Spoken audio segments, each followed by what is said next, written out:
আরে হ্যাঁ, টাকা ছাড়া এই দুনিয়ায় কোনো সম্মান নেই।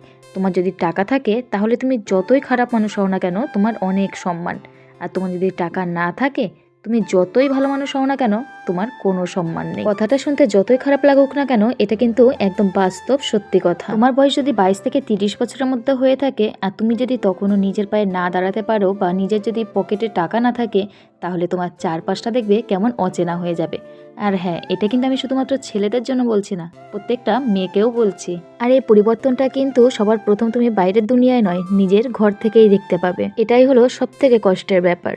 আমাদের সমাজ এখন ছেলেমেয়ের মধ্যে ভেদাভেদ করে না ঠিক কথাই, কিন্তু সেটা সব ক্ষেত্রে নয়, কেবলমাত্র টাকা পয়সার ক্ষেত্রে কিন্তু ছেলে আর মেয়ে উভয়ই সমান। একটা কথা সবসময় মনে রেখো, টাকা দিয়ে যেমন সুখ কেনা যায় না, তেমন এই কঠিন পৃথিবীতে টাকা ছাড়া নিজের আত্মসম্মানটা বজায় রাখাও অসম্ভব। আর নিজের ঘরেই যদি আত্মসম্মান না থাকে তাহলে বাইরের দুনিয়া কি আর তোমাকে মূল্য দেবে? সবশেষে একটাই কথা বলবো, নিজের জন্য, নিজের ভবিষ্যতের জন্য আর পরিবারের মুখে হাসি ফোটানোর জন্য সময় থাকতে থাকতে নিজের পায়ে দাঁড়ানোর চেষ্টা করো। পরিশ্রম করে নিজেকে এমন জায়গায় নিয়ে যাও যাতে আয়নার সামনে দাঁড়িয়ে নিজের চোখের দিকে তাকিয়ে লজ্জা না পেতে হয়। তো যাই হোক, এগুলো সব আমার ব্যক্তিগত মতামত। তোমাদের যদি আমার মতামতে কোনো খারাপ লেগে থাকে বা কষ্ট পেয়ে থাকো তার জন্য আমি আগের থেকে তোমাদের কাছে ক্ষমা প্রার্থী। কথা বলতে বলতে এদিকে আবার মাছ কাটা কিন্তু হয়ে গেছে। আর এই মাছটা আজকে আমার বর বাজার থেকে নিয়ে এসেছিল আর অনেকটাই বড় ছিল, তো সেই কারণে দেখো অনেকগুলোই কিন্তু মাছ হয়েছে।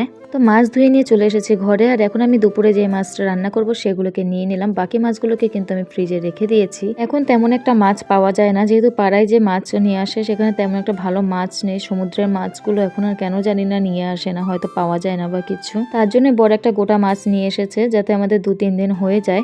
আর কি জানো তো, আমাদের ঘরে আমরা 4টে মানুষ, 4টে মানুষের খাওয়ার ধরন আমাদের 4 রকমের। এই ধরো সমুদ্রের কোনো মাছ আনলে সেটা আমার বড় মেয়ে খাবে না, হয়তো আমরা খাবো, তার জন্য ওর জন্য আবার আলাদা কিছু করতে হয়। আমি যেমন কোনো রকমের কোনো সবজি খাই না, শুধুমাত্র আলু ছাড়া, আর 2-একটা শাক খাই, তাছাড়া আমি আর কোনো সবজিই খাই না। আমার ছোট মেয়ে মাছ মাংস ও সবকিছুই ভালো খায়, শুধুমাত্র কোনো সবজি খাবে না। একমাত্র আমার বরই আছে যে মাছ মাংস সবজি সব কিছুই খাবে, সব ধরনের মাছও খাবে। তো ওর একার জন্যই কিন্তু আমাকে বিভিন্ন রকম রান্না করতে হয়। তো আজকে আমি রান্না করব মাছ, আর ওদিকে কিন্তু আমি লাউ রান্না করছি। আর লাউটা তোমরা দেখতেই পেলে আমি জলের মধ্যে বসালাম, পরে ফোড়ন দেব। আর এভাবে আমি লাউ রান্না করাটা কিন্তু আমার শাশুড়ি মায়ের কাছ থেকে শিখেছি। এদিকে মাছ ভাজা কিন্তু হয়ে গেছে, সেই মাছের তেলের মধ্যে আমি এবার একে একে আলুগুলোকে দিয়ে দেবো। আর যেহেতু তেলের মধ্যে লবণ হলুদ সবই ছিল সে কারণে আমি আর কিছুই দিলাম না, যেহেতু আবার ঝোলে দিতে হবে। তো আলু ভাজা হয়ে গেছে, আর তুলে নিলাম, জিরে ফোড়ন দিয়ে দিয়েছি এদিকে, দিয়ে দেন আমি দিয়ে দিয়েছি এদিকে হচ্ছে লঙ্কা আর জিরে বাটা, আর ছিল টমেটো কাটার ক্যাপসিকাম। তো সেগুলোকেও দিয়ে একবারে ভালো করে কষিয়ে নিচ্ছি।